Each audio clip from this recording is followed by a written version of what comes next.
Hi friends, అందరికీ నమస్కారం. Welcome back to smart city life style vlogs. ఈ వీడియోలో అయితే ఆంధ్ర స్టైల్ చికెన్ కర్రీని ఎలా తయారు చేయాలో చూడండి. ముందుగా అయితే నేను ఇప్పుడు 100 రూపీస్ చికెన్ అయితే తీసుకున్నాము. వీటిని చక్కగా సాల్ట్ కొంచెం వాటర్ వేసుకొని ముందుగా క్లీన్ చేసుకొని పక్కన పెట్టుకున్నాను. ఈ విధంగా పెట్టుకున్న తర్వాత ఒక ప్యాన్లో ఆయిల్ వేడెక్కిన తర్వాత ఈ పీసెస్ని అయితే మంచిగా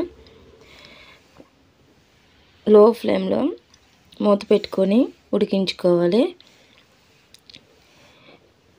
ఉడికించుకున్న తర్వాత ఇప్పుడైతే కొంచెం టైం అయిన తర్వాత ఇందులో ఉండే వాటర్ అంతా కూడా ఈ విధంగా ఉంటుంది. ఇప్పుడైతే మనం ఒక హాఫ్ ఆనియన్, గార్లిక్ మరియు జింజర్, లవంగాలు 5, స్టార్ ఫ్లవర్ 1, నెక్స్ట్ మ్యాస్ 1, ఇలాచీలు 2 మరియు దాల్చిన చెక్క 1 వేసి పక్కన పెట్టుకోవాలి. తర్వాత ఒక చిన్న సైజ్ ఆనియన్స్ని కూడా 2 తీసుకొని పేస్ట్ చేసుకొని ఫ్రై చేసుకోవాలి.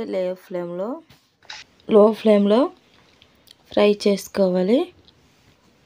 చేసుకున్న తర్వాత ఈ ఆనియన్ పేస్ట్ అనేది ఫ్రై అయిన తర్వాత కొంచెం మన టేస్ట్ సరిపడినంత సాల్ట్ మరియు 1/2 టీ స్పూన్ పసుపు,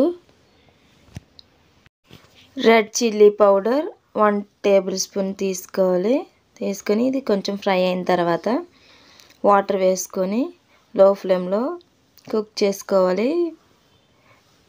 చేసుకున్న తర్వాత మనం ముందుగా తయారు చేసుకుని పెట్టుకున్న పచ్చి గరం మసాలాని పేస్ట్ని ఇప్పుడు వేసుకోవాలి. వేసుకున్న తర్వాత ఈ విధంగా కలపాలి. తర్వాత కొంచెం టైము లో ఫ్లేమ్లో ఉడికించుకొని ఒక 1/2 టీ స్పూన్ కొరియాండర్ పౌడర్ మరియు 1/2 teaspoon garam masala powder వేయాలి. ఒకవేళ కొత్తిమీర ఉంటే ఇప్పుడు వేసుకొని కొంచెం టైము కుక్ చేసుకొని మనకి గ్రేవీ అనేది ఏ థిక్లో కావాలి చూసుకొని స్టవ్ ఆఫ్ చేసుకోవాలి. ఇప్పుడైతే కర్రీ అనేది రెడీ అయిపోయింది. ఈ చికెన్ కర్రీ అనేది పూరి మరియు చపాతీ మరియు ఇడ్లీ మరియు వడతో చాలా టేస్టీగా ఉంటుంది. నేనైతే ముందు వీడియోస్ చేశానండి, ఇడ్లీ వీడియో, చపాతీ, వడ, పూరి వీడియో. ఆ వీడియోస్ అనేది పైన ఐకార్డ్స్ మరియు అన్ని స్క్రీన్లో పెడతాను, తప్పకుండా చూడండి. ఈ విధంగా మనం చేసుకుంటే చాలా టేస్టీగా ఉంటుంది పూరి మరియు చికెన్. ఒకసారి ట్రై చేయండి. మీకు కనుక మా వీడియోస్ నచ్చినట్లయితే like, share and subscribe and comment చేయండి. మళ్ళీ మంచి వీడియోతో మీ ముందుకు వస్తాను. Thank you for watching this video. Bye bye.